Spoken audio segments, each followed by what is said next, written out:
অতিরিক্ত ভালোবাসা কখনো প্রকাশ করতে নেই, তখন সামনের মানুষটা অবহেলা শুরু করে। আমাদের পরিচয়টা শুরু হয় অনলাইন থেকে।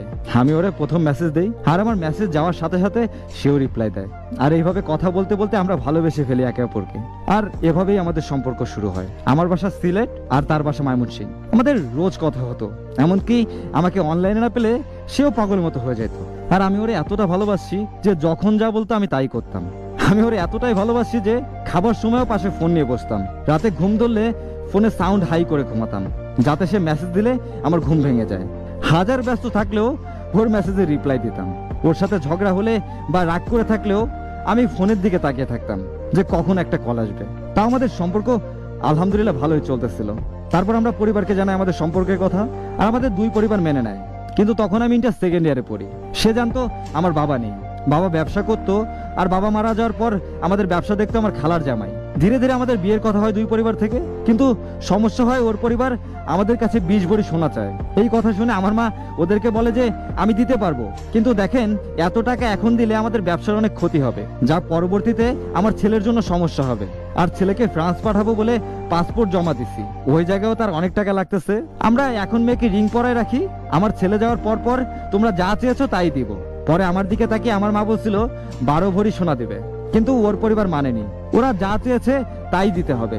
ওরা নাকি যা চেয়েছে তা পেলে ওরা মানুষকে বলতে পারতো যে 20 ভরি সোনা দিয়েছে। তখন নাকি মানুষ এই সোনাগুলো দেখে ছেলে বেকার এই কথা বলতো না। সত্যি কথা বলতে আমার মানুষটাও অনেক চেষ্টা করছে যাতে আমরা এক হই। তখন ওর মা বললো ঠিক আছে, ছেলে যাক, পরেরটা পরে বুঝবো। আমার মা অনেক বুঝাইছে। পরে আমার মা রাগে আমার কাছ থেকে ফোন নিয়ে নেয়। ওইদিকে সে অনেক কল দেয়, কিন্তু আমার কাছে ফোন ছিল না।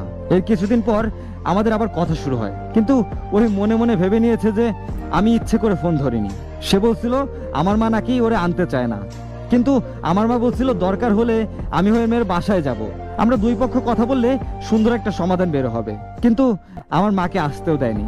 আর ওই থেকে শুরু হয় আমার প্রতি ভালোবাসা কমা। আর তখন থেকে ইচ্ছে হলে মেসেজ করতো, ইচ্ছে হলে কল দিত। আর এইদিকে আমি তারে মেসেজ বা কল দিলেও সে অনলাইন থাকলেও আমার ফোন ধরতো না। কল দিলেও সে অনলাইনে থাকার পরেও আমার ফোন ধরতো না। কল বা মেসেজ যখন ধরতো না তখন কেন ধরনি এই কথা বললে সে বলতো তার কাছে এত সময় নেই। আর এভাবে আমাদের ঝগড়া শুরু হয়। কিন্তু সত্যি কথা, তার একটা মেসেজের জন্য আমি 6-7 ঘন্টা অপেক্ষা করতাম। আমি বলছিলাম আমার উপর বিশ্বাস রাখতে পারো, আমি তোমায় রানী করে রাখবো। কিন্তু সে আমার ভালোবাসা বুঝতে পারেনি। হঠাৎ একদিন সে আমাকে বলেই ফেললো আমার জন্য তার ভালোবাসা কমতে শুরু হয়েছে।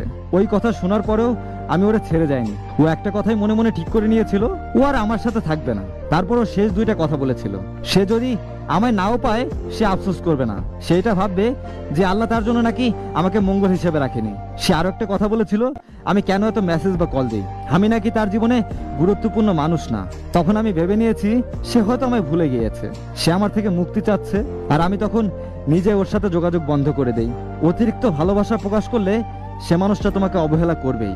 টাকা পয়সা, সোনা দানা এসব কখনো ভালোবাসার ভিতরে থাকে না। কি দিল না দিল এইসব হিসাব ভালোবাসায় থাকে না ভাই। তবে অতিরিক্ত কোনো কিছুই ভালো না। হয়তো এই গল্পটাই তার প্রমাণ। যেমনটা ধরুন মেয়ের মার এত চাহিদা, রাজি তো হয়েছিল ছেলের মা যে দিবে আপনাকে, তো এত তাড়াহুড়া না করলেও পারতো। তারপর ছেলেটার অতিরিক্ত ভালোবাসা, যার কারণে সামনের মানুষটাও চলে গেল। তবে আমার মনে হয় এই গল্পে ভুল বোঝাবুঝিটাই বেশি ছিল, আর অভিমান, যেটাই সুন্দর সম্পর্কটাকে শেষ করে দিল।